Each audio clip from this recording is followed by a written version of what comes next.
warahmatullahi wabarakatuh. Perkenalkan, nama saya Linda Aulia Rahmawati dari kelas 5 WM01. Halo semuanya, gimana kabar kalian? Semoga selalu sehat dan selalu semangat ya. Jadi hari ini tuh aku mau ngajak kalian untuk ngebahas suatu buku yang bisa dibilang menarik dan juga relevan tentunya terutama untuk generasi milenial nih yang mau memahami bagaimana menerapkan nilai-nilai Islam dalam kehidupan modern. Nah, dari sini aja tuh kayak udah sesuatu banget kan. Oke, jadi pernah nggak sih kalian ngerasa bingung gitu tentang gimana caranya bertransaksi atau berinteraksi sosial yang sesuai dengan prinsip Islam di era digital ini. Nah, bingung kan tuh kadang. Nah, mulai dari jual beli online ya tentunya, terus investasi sampai akad-akad syariah.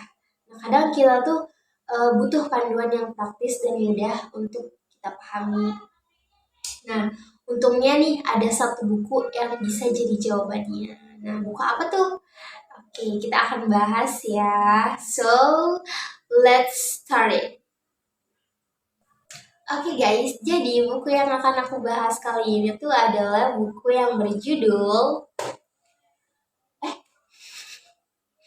Muamalah Milenial. Nah, buku ini tuh hasil karya dari dua penulis. Yang pertama penulisnya yaitu Nur Izati. Beliau itu merupakan dosen di kampus STY Wikara. Beliau mengajar manajemen keuangan lembaga syariah. So, ya pantas saja gitu beliau bisa bikin buku ini, buku keren ini ya. Dan penulis yang kedua itu adalah Namurid Muhammad Rifai Ilyasa. Oke, jadi buku ini tuh diterbitin sama Guepedia pada tahun 2024 dengan ISBN 978 623 421 4826. Buku ini tuh memiliki tebal 211 halaman guys, dan termasuk ke kategori buku agama, pembelajaran, dan pastinya non-fiksi ya. Oke, langsung aja kita bahas nih isi dalam buku Muamalah Milenial ini guys. Jadi singkatnya buku ini tuh dirancang untuk membantu kita memahami ilmu muamalah secara ringkas, mudah, tapi juga mendalam gitu. Nah, muamalah sendiri itu merupakan hubungan sosial dalam Islam yang bertujuan menciptakan keharmonisan dan kedamaian di antara manusia dengan pendekatan ilmu Al-Quran, hadis, sejarah, ijtihad, ijma, kias, hingga fatwa Majelis Ulama Indonesia. Buku ini tuh memberikan panduan praktis tentang gimana nilai-nilai muamalah bisa diterapkan di kehidupan sehari-hari, terutama dalam konteks modern. Oke, bab pertama itu judulnya adalah sebuah pengertian universal, di mana bab ini tuh menjelaskan pengertian syariah secara sederhana sebagai jalan Allah Subhanahu wa Ta'ala, berupa hukum dan ketentuan agama. Nah, tujuannya itu adalah menjaga manusia agar tidak tersesat, baik di dunia maupun akhirat. Selain itu, dijelasin juga fungsi hidup bersyariah, pengertian muamalah secara universal, serta pengertian ijtihad, ijma, dan kias dalam menyelesaikan persoalan syariah. Oke. Nah, untuk bab 2-nya itu judulnya adalah muamalah. Nah, bab ini tuh memperinci pembagian muamalah menjadi dua jenis. Jenis pertama itu muamalah al-adabiyah, yang dimana muamalah al-adabiyah itu merupakan pergaulan yang menekankan sopan santun seperti bersikap adil, amanah, dan menepati janji. Dan jenis yang kedua adalah muamalah madiyah, di mana muamalah madiyah ini merupakan pergaulan yang berkaitan dengan materi seperti jual beli, perbankan syariah, hingga pasar modal. Nah, di bab 2 ini membahas tentang sistem ekonomi Islam, kepemilikan, dan berbagai mazhab ekonomi Islam era milenial.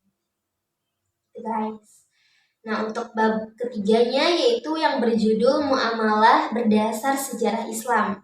Nah, di bab 3 ini mengulas perkembangan muamalah dari era Rasulullah Shallallahu Alaihi Wasallam, Khulafaur Rasyidin, Tabi'in hingga abad pertengahan. Kita bisa melihat gimana prinsip-prinsip muamalah diterapkan di masa kejayaan peradaban Islam dan gimana para sahabat serta ulama mengembangkannya. Oke. Untuk bab keempat dengan judul Lembaga Keuangan di Indonesia. Nah, pada bab ini penulis membahas tentang lembaga keuangan di Indonesia, baik bank maupun non-bank.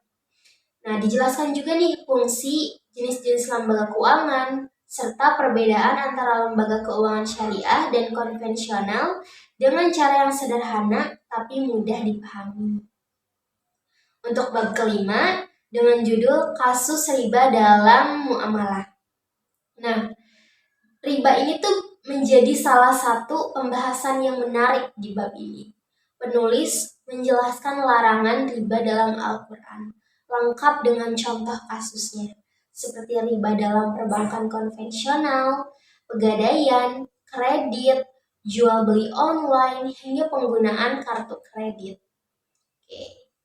Untuk bab ke-6 itu ngebahas tentang fatwa MUI, di mana pada bab ini tuh membahas pentingnya fatwa-fatwa MUI dalam mengatur praktik keuangan dan transaksi modern, seperti leasing, pegadaian, dan jual beli online.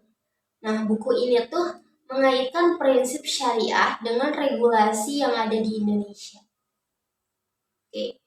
Selanjutnya, bab 7 yang membahas jenis-jenis akad dalam ekonomi Islam, di mana di bab ini tuh penulis menjelaskan berbagai jenis akad dalam ekonomi Islam, seperti wadiah, mudorobah, musyarakah, hingga ijarah.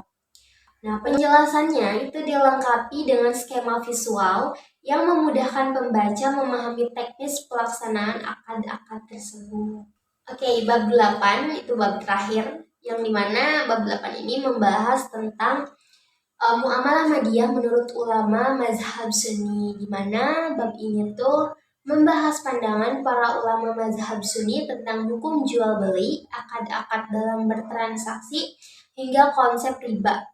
Penulis juga mengupas hal-hal yang membatalkan jual beli, serta larangan-larangan lainnya dalam transaksi menurut syariah.